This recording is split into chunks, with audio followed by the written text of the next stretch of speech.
Cando todo era eterno, todo pasaba lento, o tempo estaba lento, cada sílaba en nós. A vida estaba sendo unha lección.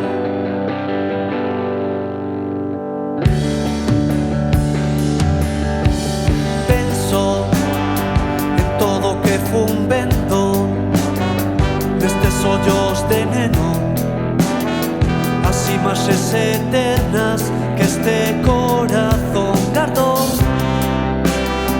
e con cada ferida viví nunha mentira con moita dor. Agora resido nos silencios deses teus ollos verdes que se tornan máis verdes cando llena a luz do sol. Bendita esta verdade, bendita a liberdade, bendita a ti e benditos nós.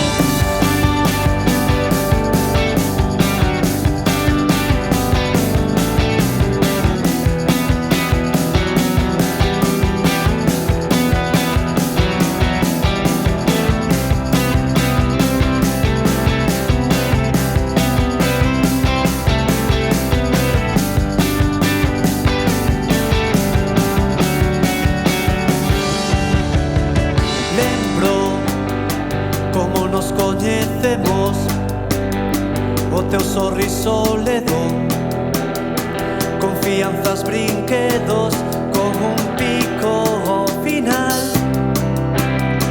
Naceu unha amizade que foi a máis.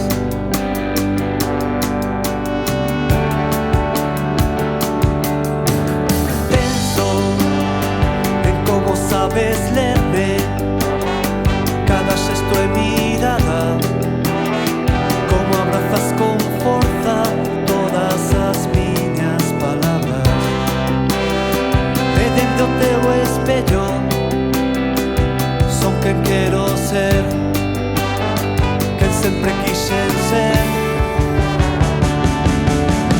Agora resido nos silencios deses teus ollos verdes